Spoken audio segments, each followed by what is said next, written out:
Assalamualaikum warahmatullahi wabarakatuh. Perkenalkan, nama saya Sartika, NIM 2020131022, Prodi Pendidikan Sejarah, mata kuliah Sejarah Sosial Ekonomi, dosen pengampu Bapak Kabib Soleh SPD MHUM.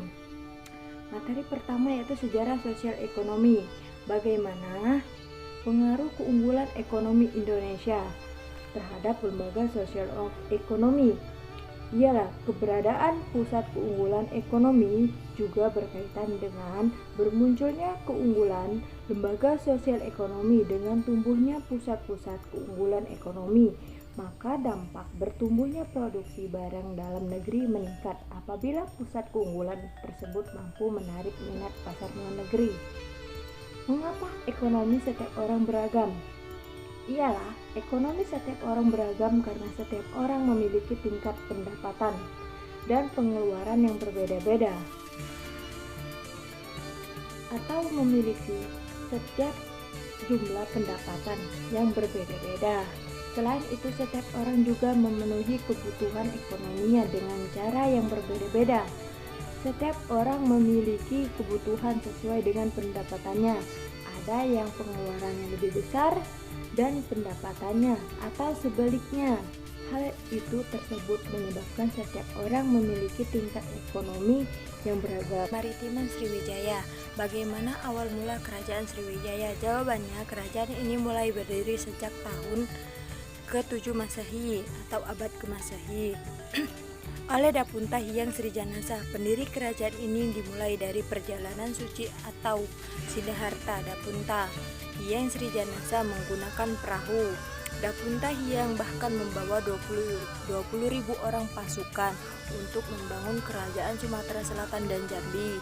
Mengapa kerajaan Sriwijaya disebut sebagai kerajaan maritim?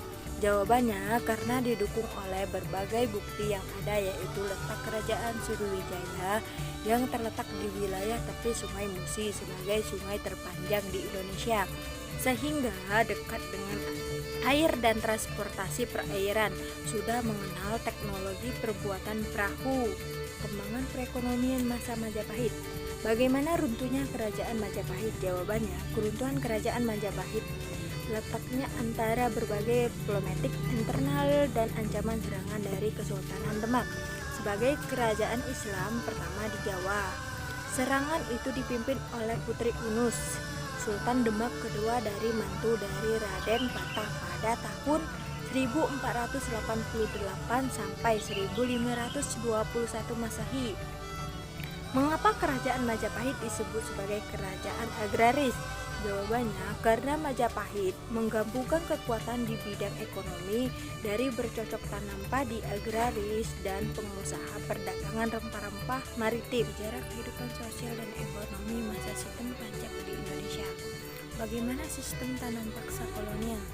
Jawabannya, sistem tanam paksa sendiri yakni setiap petani desa wajib menyisihkan 20% tanahnya untuk ditanami komunitas ekspor yang ditentukan pemerintah kolonial. Jenis tanaman yang menjadi fokus sistem tanah paksa yaitu tanaman seperti kopi, teh, tebu, dan nila. Mengapa pemerintahan kolonial Belanda melaksanakan sistem tanam paksa? Jawabannya ialah untuk bisa memperbaiki khas negara yang banyak terkuras, membiayai perang Jawa, serta melunasi utang negara. Bagaimana sistem kehidupan tanam paksa di Indonesia? Jawabannya ialah kehidupan rakyat pada saat diberlakukannya sistem tanam paksa menderita karena tuntutan kerja paksa yang mengharuskan petani untuk bekerja di perkebunan Belanda dan menyerahkan sebagian tanahnya untuk ditanami tanaman produksi untuk diekspor. Mengapa rakyat Indonesia disuruh tanam paksa? Jawabannya, alasannya adalah pemerintahan Belanda ingin mendapatkan keuntungan besar dari penjualan tanaman produksi untuk menutup pengeluaran dan defisit anggaran akibat perang Diponegoro dan berontakan Belgia. Bagaimana masa pemerintahan Jepang di Indonesia?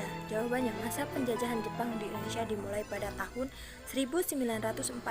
Secara resmi di Jepang telah menguasai Indonesia sejak 8 Maret 1942 ketika panglima tertinggi pemerintahan kolonial Hindia Belanda menyerah tanpa syarat. Di Kalijati, Bandung, saat penguasaan Indonesia, Jepang tak mempunyai banyak perlawanan. Mengapa? Pada mulanya rakyat Indonesia menyambut baik kedatangan Jepang. Jawabannya, karena Jepang menjanjikan kemerdekaan Indonesia. Jepang mengusir dan mengakhiri penjajahan Belanda. Ekonomi sosial Sumatera Selatan. Bagaimana sejarah perkembangan Palembang? Jawabannya, Palembang muncul sebagai kesultanan pada tahun 1659 dengan Sri Susuhang Abdurrahman sebagai raja pertamanya. Namun pada tahun 1823 Kesultanan Palembang dihapus, dibagi menjadi dua oleh pemerintahan Hindia Belanda. Setelah itu Palembang dibagi menjadi dua, keresidenan besar dan pemukiman di Palembang dibagi menjadi daerah Ilir dan Ulu. Mengapa Belanda ingin menguasai Palembang? Jawabannya, alasannya Belanda ingin menduduki Palembang karena posisi Palembang strategis, menghubungkan antara wilayah kekuasaan Belanda di Jawa dan di Sumatera. Di Sumatera, Belanda berniat menguasai perdagangan, yaitu lada.